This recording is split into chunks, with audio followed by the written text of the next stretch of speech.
Hello friend, কেমন আছো তোমরা সবাই? চলে আসলাম নতুন একটা ব্লগ ভিডিও নিয়ে। আর আজকে আমি এসেছি আবারও সুন্দরবনের জঙ্গলে। তো আমাদের বাড়ি থেকে 2-4 কিলোমিটার দূরে একটা জঙ্গলে এসেছি। তো আমার বাড়ির কাছের জঙ্গলের গাছে তো টিয়া পাখি পেলাম না, আর এদিকটা অনেকটা নিরিবিলি।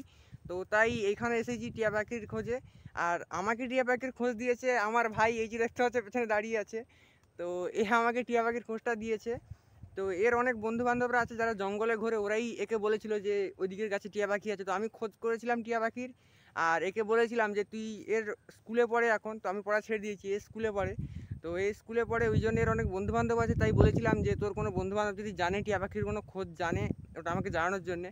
তো আমাকে জেনে কালকে এসে বললো যে এখানে জঙ্গলে নাকি কোন গাছে টিয়া পাখি আছে। তো আমি জানি না কোন গাছে আছে, ও জানে, তাই ওকে নিয়ে এসেছি।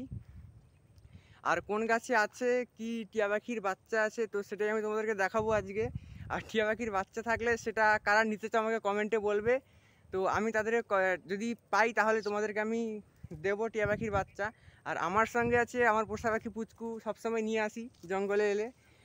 তো ফ্রেন্ড, হাঁটতে হাঁটতে অনেকটা গভীর জঙ্গলে চলে এলাম। চল দেখি।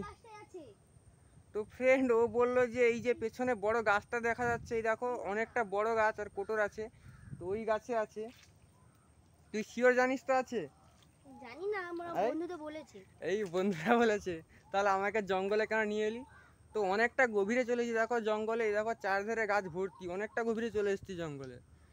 তো এখন এসে জঙ্গলে বলতে বলে কি আমি যাই না, আমার বন্ধুরা বলেছে। তো চলো, বলা যায় না, দেখবে গাছের ভিতরে অনেক বড় বড় কোটর আছে, এই দেখো। আর গাছটা অনেক মোটা আর অনেক বড় বড় কোটর আছে। তো চলো গিয়ে দেখি। তো ফ্রেন্ড, অবশেষে অনেক কষ্টে গাছের উপর উঠে পড়েছি। আর আমার সঙ্গে সঙ্গে আমার ভাই উঠে পড়েছে, এই দেখো উঠে পড়ে হাসতেছে। তো ফ্রেন্ড, আমি গাছের উপরে উঠে পড়েছি আর আমার ফোনের ব্যাক ক্যামেরাটা অন করে নিয়েছি, আর ফোনের সঙ্গে ফ্ল্যাশ লাইটটা অন করে নিয়েছি। এবার তোমাদের গাছের কোটরগুলো সব দেখাবো। এই দেখো, একটা প্রথমে বড় কোটর দিয়ে আরম্ভ করি, ঠিক আছে?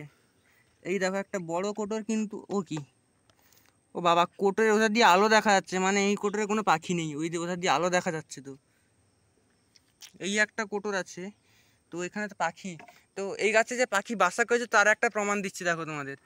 তো এই দেখো, এই দেখো, এই যে কাঠের যে ভুসিগুলো দেখতে পাচ্ছ, কাঠের যে ভুসিগুলো দেখতে পাচ্ছ, টিয়া পাখি কিন্তু এইরকম কুচিয়ে কুচিয়ে বাসা করে। এই দেখো পুরো মানে কাঠের গুঁড়ো, দেখো এই কাঠের গুঁড়ো এইরকম করে কুচিয়ে বাসা করে টিয়া পাখি। তো মনে হচ্ছে এখানে টিয়া পাখি ছিল, বাসাটা ভেঙে গেছে। তো আরেকটু উপরের দিকে উঠে দেখতে হবে। এইগুলো তো পাতা ঢুকে আছে দেখতে পাচ্ছি। তো ফ্রেন্ড, অনেকগুলো কোটর দেখলাম তো, কিন্তু টিয়া পাখি কোথাও আমি খুঁজে পেলাম না। তো এখন ভাবতেছি আমি একে টিয়া পাখি বানিয়ে বাসার ভিতরে ঢোকাবো। আর আমার এই যে পাখি, দেখো গাছের ডালে ডালে বসে বসে গাছ খুঁজেছে, চিলায়। তো ফ্রেন্ড, আমাদের ব্যাড লাক, তো টিয়া পাখিটা পেলাম না। এর উপর এখন খুবই রাগ উঠতেছে, কারণ এতটা কাদার ভিতরে 2-3 কিলোমিটার পেরিয়ে এসে কাদা চটকে এসে কোনো টিয়া পাখি না পেলে যে কারোরই বিরক্তি লাগবে। তো আজকের মতো ভিডিওটা আমি এখানেই শেষ করছি। যদি তোমাদের ভিডিওটা ভালো লেগে থাকে তাহলে চ্যানেলটাকে একটা লাইক করে সাবস্ক্রাইব করে রাখবে। যদি আমি টিয়া পাখি পাই সত্যি তোমাদেরকে দেখাবো, কিন্তু আমি টিয়া পাখি পেলাম না, ওটা আমি কিছু করতে পারবো না।